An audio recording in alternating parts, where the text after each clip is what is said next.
So here we are, week 2 of our study in Jonah. 4 chapters, 4 weeks. We like to keep it nice and simple and straightforward. And the good thing is, it's been divided up like that because there's something in each chapter. Isn't that clever? Here we are, chapter 2, and Jonah is in the big fish. Now, I don't know what you would do if you had been thrown overboard a boat and swallowed by a big fish. Jonah, he did something amazing. He prayed. And he prayed a lot. We're one on, honest gov. He prayed a lot. I would probably have prayed quite a lot as well. It must have been pretty manky. And Jonah is there, and he decided that he was going to pray. It reminds me of a story about a church in a small village, and they had got really upset because there was a new pub opening in the village, and the minister decided that they were going to pray to stop the pub. And they assumed that it would bring all sorts of hassle to the wee village, and so they prayed and they prayed and they prayed and they kept praying, and eventually lightning struck the pub and it burned down. And the pub owner found out, so he sued the church. So they went to court, and they're in court, and the pub owner, his argument was, well, these people prayed, and God struck my pub by lightning, and it was burnt down, and I lost my business. They owe me money. And the minister and the congregation, well, we only said a prayer. We don't control the weather. And the sheriff was amazed, because it was the first time he had ever seen a publican who believed in prayer and a congregation that didn't.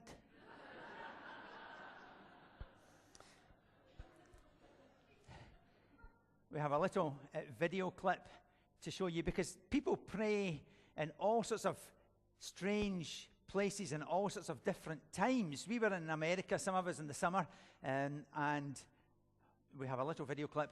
I don't know that does it say, no, it doesn't say where we are, so I'll tell you. We're at the rodeo. 9 o'clock here at the Buffalo Chip. We're grateful to be able to come here and have church services here at the Chip. So in the summertime, we're inside where it's clear, but in the wintertime, we're outdoors underneath the mesquite tree. So if you like the idea of having church outdoors in God's good country or indoors in the saloon, either way, we're glad to have you here any Sunday morning at 9 o'clock. Now, this is a very dangerous sport, so we always like to start our time with a prayer for these guys. So will you join me in a prayer, please? Lord Jesus, we just want to thank you, first of all, for the beautiful evening we're enjoying here up in Cave Creek. We know it's hot during the day, but as soon as that sun goes down up here in the North Phoenix area, we're grateful for how cool it feels, and it's just pleasant to be out here. Thank you that we can all come together and have fun tonight. Thank you to the Mercer Brothers Cut it there. for providing all this great stuff for us. So, Keep those animals safe. Cut it there. Thank you. It's very difficult to make out. It was quite difficult to make out at the time. But we're at the rodeo. And the first bit was that they were announcing church Sunday morning at the rodeo. Let's go to church. Sounds brilliant. I was all for that, but they wouldn't have it because I was preaching in the church that we were visiting. So I thought it was great. Let's go to the rodeo and do church. But no. Then he prayed for the beautiful weather. He prayed for the people who had brought the bulls. He prayed for the people who were riding the bulls. He prayed for the company that had given us the land and all of that kind of stuff. And it was quite bizarre for those of us who don't live in that culture. But people pray in all sorts of different places, at all sorts of different times, and for all sorts of different things. But praying is really just having a conversation with God. It involves talking to God, but it also involves listening. If you're having a conversation with your friend and they're the only one that talks, it's not really a conversation, it's a monologue. And actually, you can get bored quite quickly listening to them. And so, a conversation is talking and listening. And you know, it had taken an awful lot to get Jonah to actually pray. It took him being swallowed by a fish, for goodness sake, before he remembered and thought, oh, I better do something about this. See, Jonah had run away from God and he wasn't listening to God. He didn't want to talk and to converse with God because he knew that what God had to say wasn't what he wanted to hear. And so he ended up spending 3 days and 3 nights inside this fish. Now, I'm sure he wasn't in there with a wee torch or a candle and a pen writing down this prayer that we've got in Jonah chapter 2. I think this is afterwards when he's reflecting and thinking about what happened. This is written down. But it starts off at the beginning. It says, in my distress. And that's very often when people pray. It's when they are somehow distressed. It's when we're our most vulnerable, or when something really bad has happened to us, that we turn to God.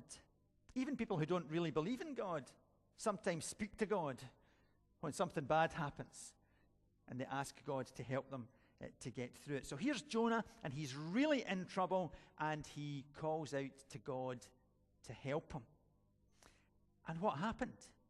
Well, it says God answered him.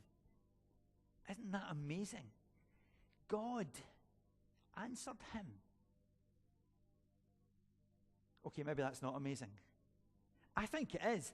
God, who created everything, who holds everything together, who knows everything and everybody, God answered him. I think that is fantastic. But you know what I think is even better? I think that even if we speak to God, God answers us. I think that's an amazing thing. And we so often take it for granted. We forget sometimes who we're speaking to. And we shouldn't, because it is amazing that God speaks and answers our prayers. So, basically Jonah has said to God, stuff you. I'm not going to do what you've told me. In fact, I'm going to run the other way. And off he goes, and God goes to all of this trouble to get him back and put him in the right direction. And then Jonah speaks to him. He didn't really deserve it because he had ignored God and he had run away. But even so, God listened and God answered his prayer. God answers us when we speak to him, even although sometimes we don't deserve it either. And we know when God is speaking. Sometimes God speaks in a voice that you hear. Sometimes he speaks when you're reading the Bible. Something just jumps out at you. Sometimes a friend says something to you. Sometimes you get a wee thought or a feeling, and you know that it's God's answer to your prayer. Sometimes God says to us that we've got to wait. And sometimes, actually, it seems as if nothing happens because God is actually saying no, but he always hears our prayers. Jonah was praying from, depending on which version you use to translate it, from the depths or from Sheol or from the grave or from some, but that word in Hebrew is always a bad place.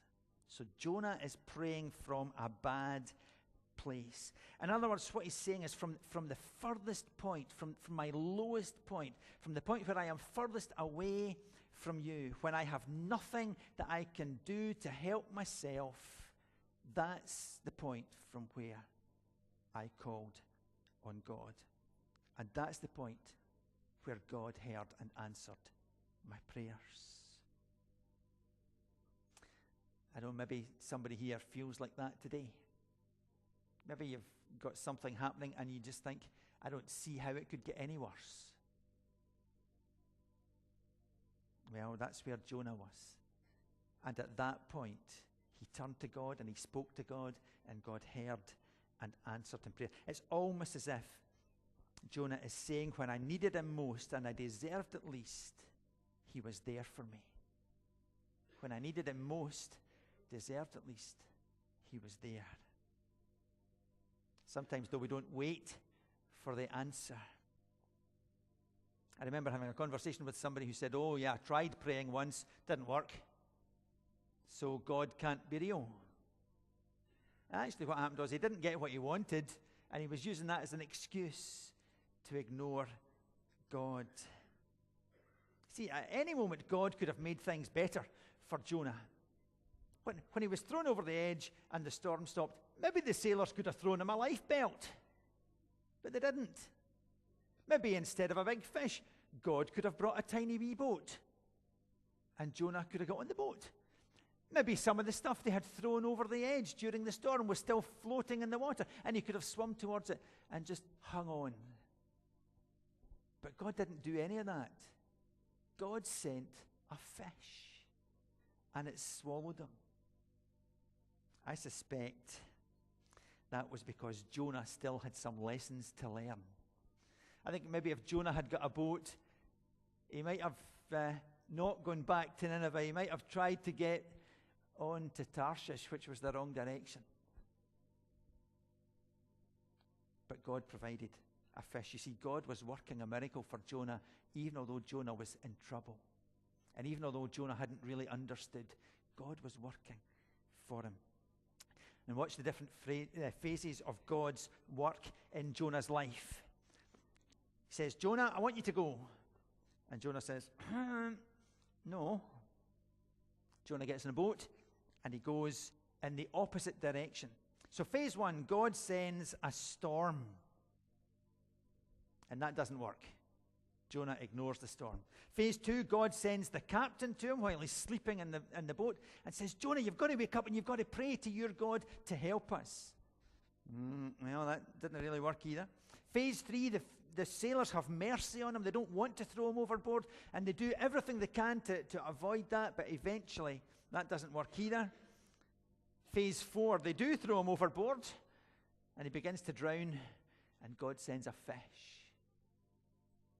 And then phase 5, the fish is sick, and Jonah's puked up on the beach. It's a charming picture, isn't it, really? But you know, God kind of does the same for us. There are different phases that we go through where God tries to get our attention and says, do you know what, you have to listen to me. And if you don't, well, there's another phase coming.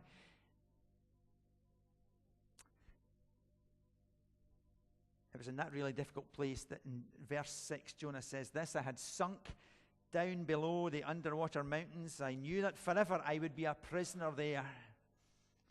But you, Lord God, rescued me from that pit. But you rescued me. Everything was going wrong for Jonah. But God actually had other plans. In various places in the Bible, we're told that God has plans for each of us. And they're plans for our good. He wants what's best for us. But we are very often slow to remember that and to believe it. It's as if from the very lowest point in his life, Jonah is warning the readers of his day and us today and readers in the future. And basically what he's saying is, whatever you do, don't do what I did. Don't run away from God. Whatever you do, don't neglect him and don't disobey him. And we see that in verse 8, he then goes on to say, those who cling to worthless idols turn away from God's love for them. Those who cling to worthless idols turn away from God's love towards them. The reading that we had earlier said, turn away from God's grace. An idol really is something that gets between us and God. For Jonah, the main thing was prejudice. That was his idol in this case. He hated the Assyrians. He hated the people of Nineveh. They were nasty, horrible people, and he didn't want anything to do with them. So much so that he was willing to ignore God and go in the opposite direction. And then there was maybe also a wee bit of himself there, saying, well, yes, I've heard from God, and I know what God has said, and I don't care. I'm going to do something else. I'm going to do what I want to do. I don't know if there's something that gets between you and God. It might be that you think he doesn't even exist. It might be that you think you don't need him in your life. It might be sport. It might be work. I don't know what it is. But Jonah says that when something gets in the way and we allow that to happen, we are effectively turning away from God's love. It's not that God stops loving us. God will never stop loving us. But we don't experience his love in the way that we should because we've allowed something to get in the way between us and God. And then I like what Jonah did. He didn't make excuses. He didn't make excuses. In verse 9 he says this, "What I have promised, I will make good." What I have promised, I will make good. What did he promise? No idea. Doesn't tell us. I suspect that because Jonah was a prophet who had heard from God in the past and who had spoken for God in the past, I suspect that his promise was something along the lines of, "God, I'm going to do what you've asked me to do. I'm going to do it now."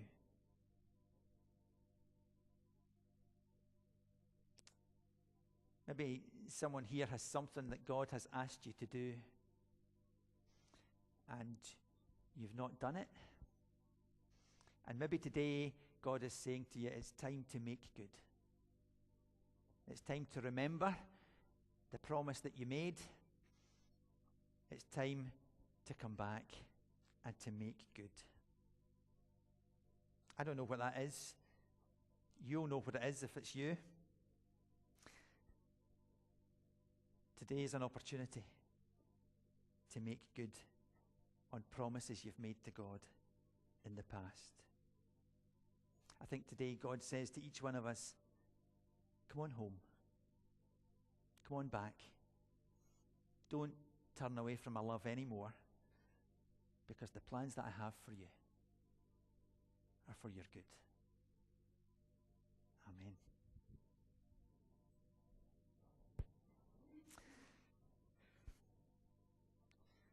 I'm going to sing as we close the song, "Strength Will Rise."